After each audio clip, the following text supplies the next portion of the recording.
In this tutorial, we're going to look at how to optimize images for websites. When we're optimizing images, it's really important that we find a balance between the size and the resolution of the image. If an image is too large, it will slow down your website, meaning that it loads more slowly. But if it's too small, you could end up with a pixelated or blurry image that just isn't good for your website viewers at all. Firstly, in the tutorial, I'm going to show you what stock photo sites we use with our clients, where you can source images for free. And secondly, we're going to have a look at optimizing a photo I took a few months ago to get it to be the right standard to go on a website. Okay, let's go. So the first thing we're going to look at are the stock photo sites. We tend to use a mixture of Pixabay, Unsplash and Pexels.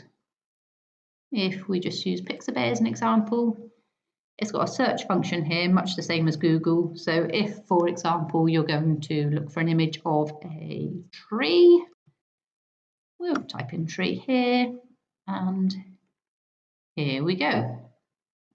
There's hundreds and hundreds of pictures featuring trees. All of these images are free to use.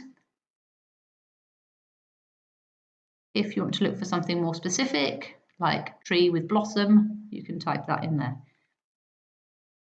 Let's use this example here, this image. So we select the image by clicking on it. On the right hand side, we've got a free download button here. If we click on the button, we've got a range of sizes that we can select.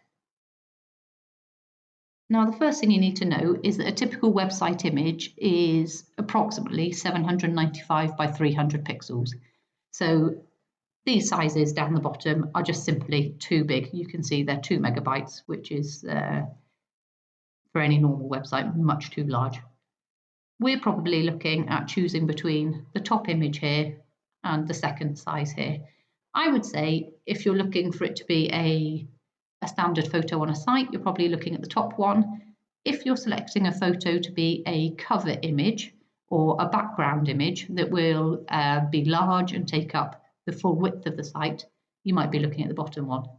If in doubt, choose the image, the smaller image, and if when you load it to your website, you find that it is blurry and it's not appropriate, it's just a simple switch over to the larger image and you can try again. Here I think we will select the smaller image. We're going to click download and you can see that the image has downloaded to my computer here. It's worth noting that the Pixabay license say that these images are free for commercial use, no attribution required. On the comments below this video, I'll put links to those 3 sites. Let's go and have a look now at the image I've taken myself. So on a walk a few months ago, I took this lovely photo of a beautiful tree.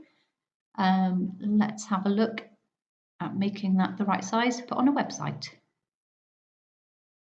If we have a look at it in our folder here, hover over it, we can see that this image is 6 megabytes, which again is much too large to put on a website.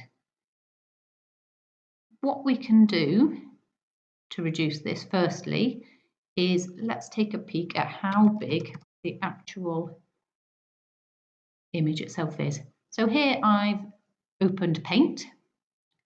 I am going to right click, copy, and in Paint I'm going to paste the image up. And so this is the physical size of the image here. It is much too big for our website.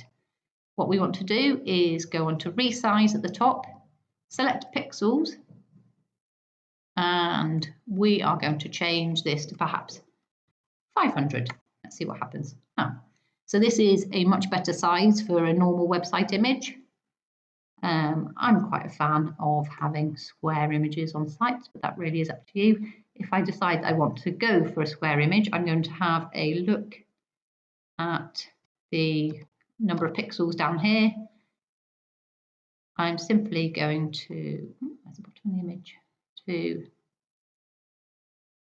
click off. I'm going to select the image here,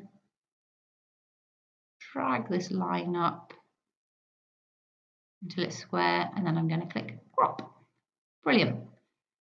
I'm going to file, save as, let's save it as tree.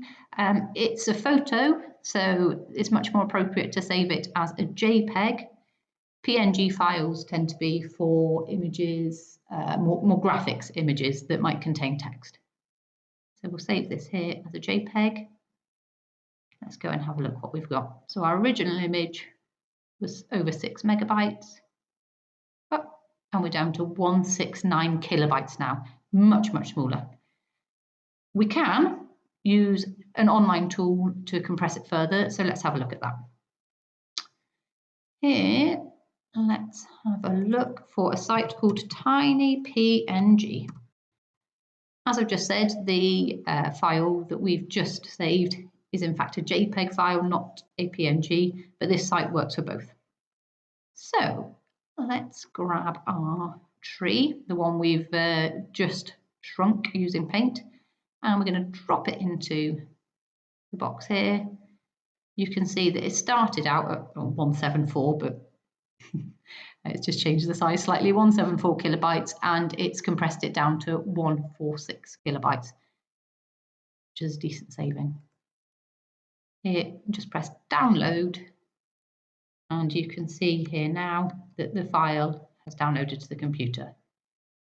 If you want to see how you upload photos or make changes to WordPress websites, please have a look at my other tutorials. If you have any questions, you can leave them in the comments below. Thank you.